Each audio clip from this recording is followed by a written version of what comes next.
Hello guys, നമുക്ക് ഇന്ന് ഉള്ളിപ്പൂ തോരൻ വയ്ക്കാം.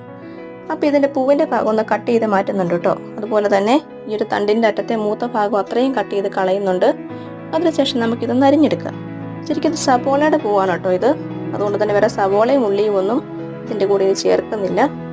ഇനി ഇതിനുള്ള ഒരു അരപ്പ് തയ്യാറാക്കാം. തേങ്ങ, വെളുത്തുള്ളി, മുളക്, മഞ്ഞൾപ്പൊടി എല്ലാം ചേർത്ത് മിക്സിയിലിട്ട് ഒതുക്കിയെടുക്കുന്നുണ്ട് കേട്ടോ. വെറുതെ അരിഞ്ഞിട്ടാലും മതി. ഇനി ഇതെല്ലാം ചേർത്ത് കടുക് പൊട്ടിച്ച് ഒന്ന് വേവിച്ചെടുത്ത് കഴിഞ്ഞാൽ നമ്മുടെ തോരൻ ഇവിടെ റെഡിയാണ് കേട്ടോ. നല്ല ഹെൽത്തി ആയിട്ടുള്ള തോരനാണ്, നല്ല ടേസ്റ്റിയാണ്. സവോളയൊക്കെ തോരൻ വെക്കുന്നതുകൊണ്ട് തന്നെ ഇരിക്കും കേട്ടോ, കാരണം സവോളയുടെ പൂവാണല്ലോ. അപ്പോൾ ആ ഒരു ടേസ്റ്റ് തന്നെയാണ് വരുന്നത്.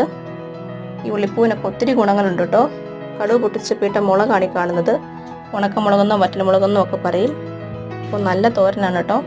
കടയിലൊക്കെ കാണുവാണെങ്കിൽ ഇതൊക്കെ ഒന്ന് വാങ്ങിച്ച് തോരൻ വെച്ച് നോക്കണേ. ഒത്തിരി ഗുണങ്ങളുള്ളൊരു തോരനാണ് കേട്ടോ. അപ്പോൾ ഇതാണ് ഉള്ളിപ്പൂവ് അല്ലെങ്കിൽ ഉള്ളിത്തണ്ട് തോരൻ.